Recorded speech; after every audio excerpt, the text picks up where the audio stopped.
آج میں ایک ایسے ٹاپک پر بحث کرنے والا ہوں اور کچھ ایسی تفسیر کرنے والا ہوں.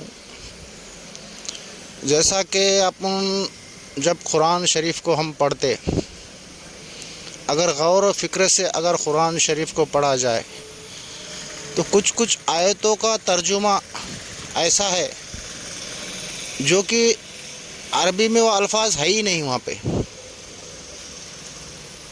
جیسا کہ اب پہلا مثال کے طور پر لا الہ الا اللہ. اب لا کا مطلب نہیں ہے کوئی، الا اللہ کا مطلب ہے. تو اب تفسیر کرنے والوں کے یہ سمجھ میں نہیں آیا کہ نہیں ہے کوئی، صرف اللہ ہے. تو جو بھی ظاہری علماء ہیں، مفتی ہے، ہمارے تفسیر کرنے والے علماء ہیں، ان کے یہ بات سمجھ میں نہیں آئی کہ نہیں ہے. کیا نہیں ہے تو کیا نہیں ہو سکتا؟ اللہ ہے. تو جب ان ظاہری علماء نے ہمارے کلمے کا ترجمہ کرے تو اس طرح کرے کہ لا نہیں ہے کوئی عبادت کے لائق سوائے اللہ کے. اب یہاں پر اگر غور و فکر سے اگر دیکھا جائے، سمجھا جائے، تو کلمے کے اندر عبادت کا لفظ ہے ہی نہیں. کلمہ سیدھا ہے، لا الہ الا اللہ، نہیں ہے کوئی، صرف اللہ ہے. تو اس کلمے کے اندر عبادت کا لفظ نہ عربی میں ہے نہ کہیں میں ہے. تو یہ جو عبادت کا لفظ جو ہے یہ لگایا گیا ہے. جیسا کہ اگر کوئی بات اپنے سمجھ میں نہیں آئی تو اپنے سمجھ کے حساب سے اس کو ایک آپشن کے طور پر کچھ نہ کچھ لکھ دیتے ہیں. اسی طرح کلمے کے نفی کو، کس کی نفی اور کس کا اثبات، یہ سمجھ میں نہیں آنے کے وجہ سے ان ظاہری علماء نے اس کا ترجمہ ایسا کرے کہ نہیں ہے کوئی معبود عبادت کے لائق سوائے اللہ کے. مگر کلمے کے اندر عبادت نام کا کوئی لفظ ہے ہی نہیں. یہ بات الگ ہے کہ بھئی کوئی پیچیدہ اگر بات ہے، کسی کے اگر سمجھ میں نہیں آ رہی تو ایک آپشنلی طور پر کچھ نہ کچھ وہاں اپنے طرف سے، اپنے سمجھ سے لکھا جاتا ہے. تو ظاہری علماء نے کلمے کا ترجمہ کرے کہ نہیں ہے کوئی عبادت کے لائق سوائے اللہ کے، جو کہ کلمے کے اندر عبادت کا لفظ ہے ہی نہیں.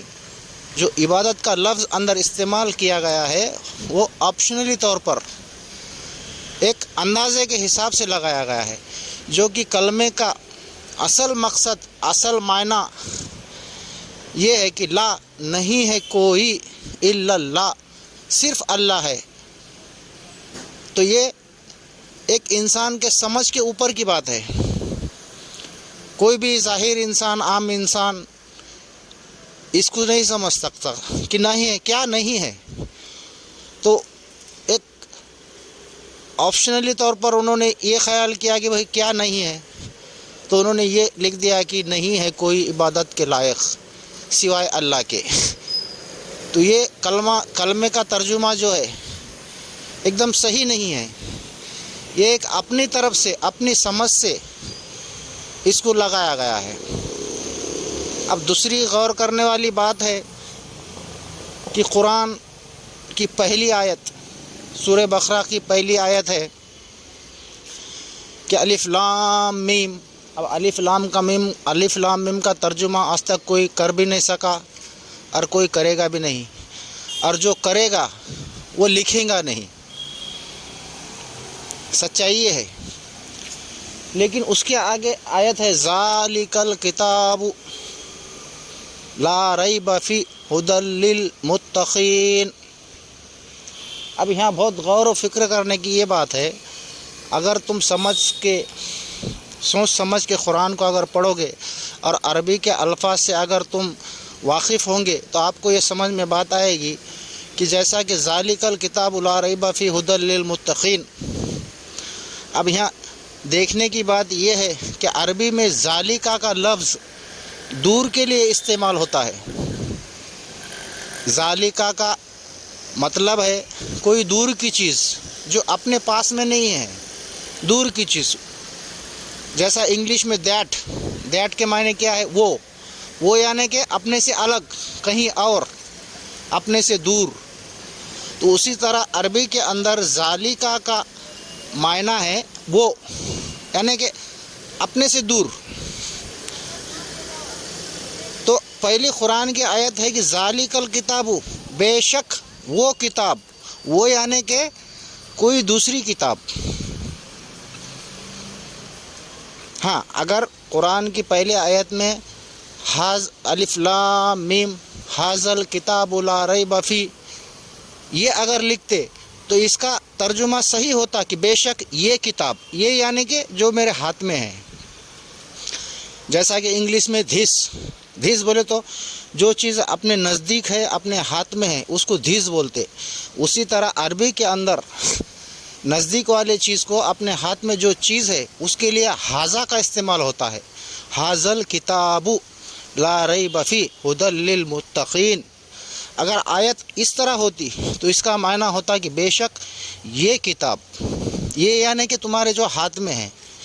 لیکن یہاں اگر صحیح سے سمجھا جائے تو آیت کا مفہوم کسی اور جگہ پر ہے اور ترجمہ کسی اور جگہ پر ہے، یعنی کہ آیت کا اشارہ کہیں اور ہے اور ترجمے کا اشارہ کہیں اور ہے۔ جیسے ذالک الکتاب لا ریب فیہ ھدی للمتقین، بے شک وہ کتاب، بے شک وہ یعنی کہ کہیں دور ہے، وہ اپنے سے الگ ہے۔ تو صحیح ترجمہ یہ ہے کہ بے شک وہ کتاب متقین کے لیے ہدایت ہے۔ لیکن اپنے ظاہری علماء نے اس آیت کا ترجمہ اس طرح کرے، اب کرنا بھی ان کی مجبوری ہے، کیونکہ ان کے یہ سمجھ میں نہیں آیا کہ بھئی اس کتاب سے علاوہ بھی کوئی دوسری کتاب ہے، دوسری بھی قرآن ہے، جو کہ ہے۔ کئی بزرگان دین کے قول سے ان کے کتابوں میں پڑھا ہوگا کہ کتابوں کی اصل ماں ام الکتاب، اس میں کوئی شک نہیں۔ لیکن ظاہر علماء کے یہ سمجھ اور خواب و خیالوں سے یہ بات بہت دور تھی، ان کے سمجھ میں نہیں آیا کہ ذالک الکتاب، بے شک وہ کتاب، یعنی کہ دوسری بھی کوئی کتاب ہو سکتی، یہ ان کے سمجھ میں نہیں آیا۔ اسی لیے انہوں نے اسی کو ترجمے میں تھوڑا اپنے طرف سے آپشنلی طور پر بے شک یہ کتاب متقین کے لیے ہدایت ہے، جو کہ اصل اگر اس کا معنی کرے تو بے شک وہ کتاب، یعنی کہ جو تمہارے ہاتھ میں کتاب ہے وہ کتاب نہیں ہے، دوسرے کتاب طرف اشارہ ہے جو کہ ام الکتاب ہے، اور یہ ظاہری علماء کے سمجھ سے باہر ہے، اس لیے انہوں نے اس کا ترجمہ کرا بے شک یہ کتاب۔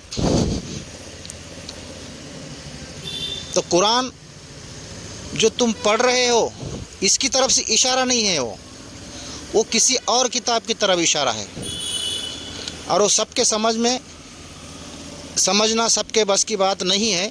اسی لیے اپنے جتنے بھی ظاہری علماء ہیں ان کے یہ بات سمجھ کے باہر تھی کہ کوئی اور بھی کتاب ہو سکتی ہے، تو انہوں نے بھائی ایک اپنے طرف سے ترجمہ کرے کہ بے شک یہ کتاب، حالانکہ اس کا ترجمہ یہ نہیں ہے۔ تو یہاں پر غور و فکر اگر کرے تو ہم کو یہ سمجھ میں آتا کہ بھئی جو ہمارے ہاتھ میں قرآن ہے، اس کے علاوہ بھی ایک دوسری قرآن ہے جو کتاب کی اصل ہے، اس کو کہتے ہیں ام الکتاب۔ اور اس ام الکتاب کے بارے میں اگر تم کو جاننا ہے تو ایک سچے پیر کی ضرورت ہے۔ یہ جو تم قرآن پڑھ رہے یہ تو قرآن ہے، لیکن ظاہری طور پر سب عام لوگوں کے واسطے، عام خاص سب کے واسطے ہے، لیکن جو ام الکتاب ہے وہ ایک اس کی تفسیر، اس کی مکمل معلومات ایک آپ کو آپ کا پیر ہی دے سکتا ہے۔ میں اس لیے نہیں بولوں گا کہ بہت زیادہ ہو جائیں گا بولنا، اور ایسے بھی میں جو بولتا وہ لوگوں کے سمجھ کے اوپر چلے جاتا۔ ٹھیک ہے، سب کی اپنی اپنی سمجھ ہے، لیکن یہ بات دھیان میں رکھنا چاہیے کہ یہ جو قرآن ہے جو تم پڑھ رہے ہو، جو تمہارے ہاتھ میں ہے، وہ پہلے آیت کا اشارہ اس قرآن کی طرف نہیں ہے، دوسری قرآن کی طرف ہے، ام الکتاب کی طرف ہے۔ تو اس دوسرے قرآن کے اگر آپ کو معلومات چاہیے تو اپنے پیر سے سوال کرو، اپنے پیر سے پوچھو کہ ام الکتاب کون سی ہے۔ جیسا کہ حضرت علی اپنے فرزند کو تعلیم فرماتے ہیں کہ اے میرے فرزند، تجھ سے باہر کچھ بھی نہیں، سب کچھ تیرے ہی اندر ہے، تیرا درد تیرے اندر ہے، تیری دوا بھی تیرے اندر ہی ہے، اور جس کو تجھ کو تلاش ہے وہ بھی تیرے اندر ہی ہے۔ اپنے اندر غور و فکر کر، تو وہ ام الکتاب ہے۔ حضرت علی اپنے فرزند کو تعلیم دیتے خود فرما رہے ہیں کہ تو وہ ام الکتاب ہے۔ اپنے حرفوں کو اپنے دل سے پڑھ، تو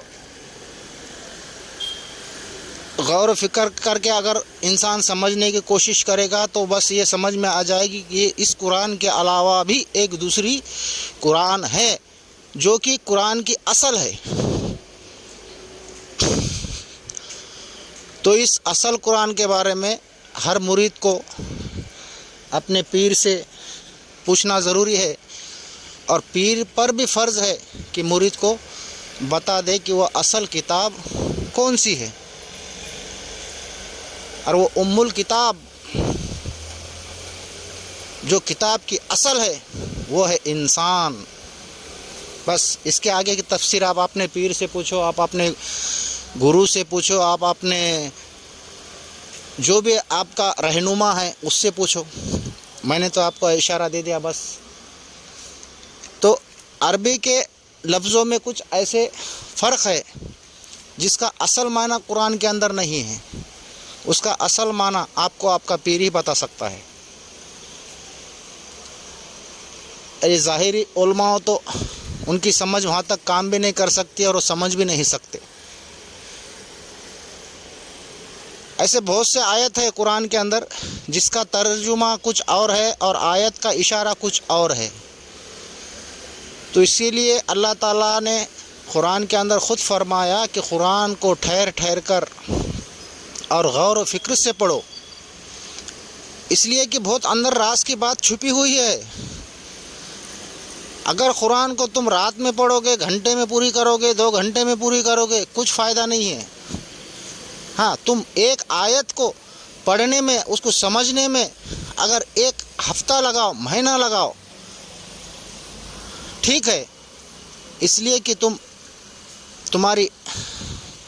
اصل تک پہنچ رہے ہو۔ تو قرآن کے اصل کو جاننے کے لیے، انسان کے اصل کو جاننے کے لیے، اللہ کے اصل کو جاننے کے لیے قرآن کو غور و فکر سے ٹھہر ٹھہر کر پڑھو۔